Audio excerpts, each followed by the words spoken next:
Manchester United meraih hasil positif saat menghadapi Tottenham Hotspur. Laga ini menghadirkan sejumlah catatan menarik sepanjang pertandingan. Pada pekan ke-25 Liga Inggris 2025-2026, Manchester United menang 2-0 atas Tottenham di Old Trafford, Sabtu, 7 Februari 2026. Malam waktu Indonesia Barat Setan Merah membuka keunggulan lewat gol Bryan Mbeumo pada menit ke-37 dan menutup babak pertama dengan skor 1-0. Keunggulan tuan rumah bertambah di babak kedua. Bruno Fernandes mencetak gol pada menit ke-81 setelah memaksimalkan umpan sundulan Benjamin Sesko. Seusai pertandingan, muncul berbagai statistik dan fakta menarik dari duel Manchester United kontra Tottenham. Rangkaian catatan tersebut menjadi sorotan dari laga ini.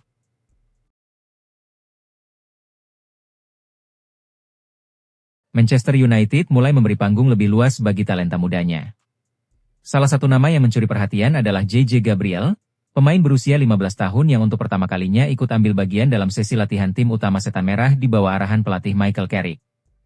Gabriel memang sedang naik daun di level akademi. Ia selalu menjadi starter dalam 2 kemenangan Manchester United di ajang FA Youth Cup musim ini.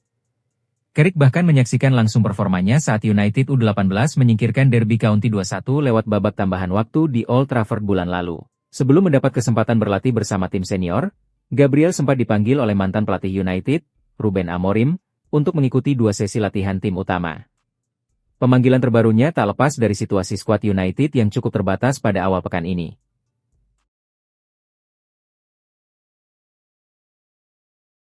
Arsenal meraih kemenangan di pertandingan pekan ke-25 Premier League 2025-2026. Menjamu Sunderland di Emirates Stadium, The Gunners menang dengan skor 2-0.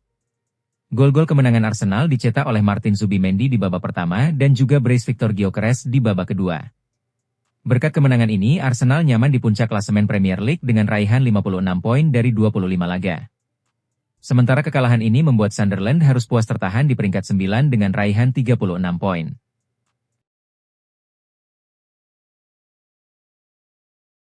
Chelsea meraih kemenangan 3-1 saat bertandang ke markas Wolverhampton pada pekan ke-25 Premier League 2025-2026.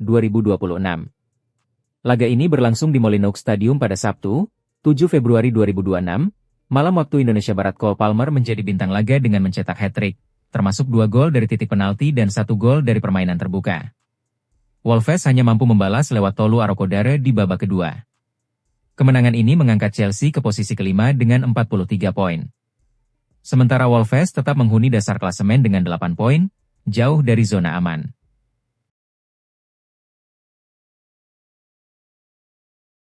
Pertandingan Barcelona versus Mallorca pada pekan ke-23 La Liga 2025 hingga 2026 berlangsung di Spotify Camp Nou, Sabtu, 7 Februari 2026, pukul 22.15 waktu Indonesia Barat. Barcelona menutup laga dengan kemenangan meyakinkan 3-0 di hadapan pendukungnya sendiri. Hasil ini mempertegas dominasi Barcelona dalam perburuan gelar Liga Spanyol musim ini. Namun, keunggulan tersebut masih berpotensi berubah karena Real Madrid belum memainkan laga tandang melawan Valencia. 3 gol Barcelona ke gawang Real Mallorca dicetak oleh Robert Lewandowski pada menit ke-29, Lamine Yamal menit ke-61, dan Marc Bernal menit ke-83. Kemenangan ini membawa Barcelona mengoleksi 58 poin dan unggul 4 angka atas Real Madrid di klasemen sementara.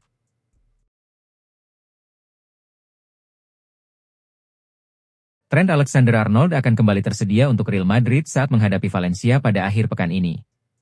Bek kanan asal Inggris itu sebelumnya absen panjang akibat cedera hamstring. Debut Alexander-Arnold musim ini di Los Blancos terganggu cedera sejak ia meninggalkan Liverpool. Hingga kini, ia baru tampil dalam 16 pertandingan, termasuk 5 laga di Piala Dunia antar klub musim panas lalu. Cedera hamstring membuatnya absen selama 2 bulan terakhir. Menurut laporan Marca, Alexander-Arnold kini sudah siap untuk dipertimbangkan dalam skuad menghadapi Valencia di Mestalla. Kembalinya pemain Inggris itu penting bagi Madrid yang tengah menghadapi masalah cedera di sektor bek kanan. Kehadirannya dapat memberi energi tambahan untuk lini belakang sekaligus mendukung serangan.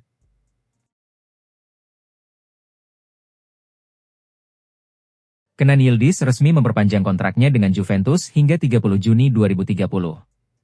Langkah ini menegaskan komitmen klub pada bintang muda mereka. Perjalanan Yildiz bersama Juventus dimulai pada musim panas 2022. Ia datang dari Akademi Bayern Munich untuk memperkuat tim muda klub. Pada musim pertamanya di level under 19, Yildiz bermain 37 kali dan mencetak 15 gol. Debut profesionalnya untuk tim Next Gen terjadi pada 17 Desember 2022. Musim berikutnya, pada September 2023, ia mencetak gol pertamanya untuk tim profesional. Perkembangan pesat itu membuka jalan bagi Yildiz masuk tim utama Juventus.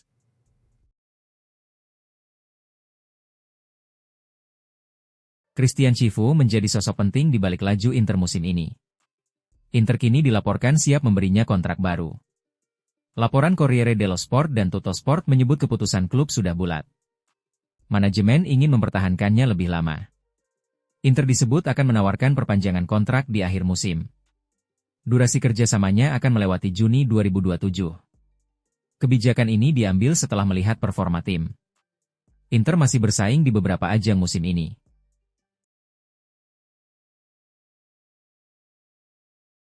Di ruang ganti, Kane dikabarkan melontarkan kritik keras terhadap wasit. Ia terdengar mengatakan keputusan tersebut tidak layak untuk level ini, dan bahkan menyebutnya sebagai yang terburuk yang pernah ia temui dalam sepak bola. Manuel Neuer juga menyinggung situasi tersebut. Jika wasit menjadi topik pembicaraan setelah pertandingan, itu bukan pertanda baik. Idealnya, wasit bahkan tidak disebut. Tapi ketika Anda terus ditanya soal itu, hal tersebut berbicara dengan sendirinya. Direktur olahraga Bayern, Max Eberl, menilai sang wasit kewalahan. Wasit yang menurut saya agak kewalahan, yang tidak menilai banyak situasi dengan baik. Itu pendapat saya, bukan sebuah alasan.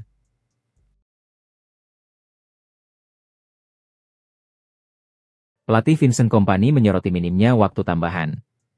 Total ada 16 menit permainan terhenti. Kami sebenarnya bisa bermain 20 atau 25 menit lagi. Saya pikir laga ini sangat dipengaruhi situasi tersebut, kata Kompany. Meski demikian, Kompany menegaskan rasa hormatnya kepada Hamburg. Saya punya rasa hormat penuh pada mereka. Perasaan saya hanya satu, bahwa situasi yang jelas justru dibuat rumit. Hasil imbang ini tidak banyak mengubah situasi. Bayern masih memimpin Bundesliga dengan unggul 9 poin.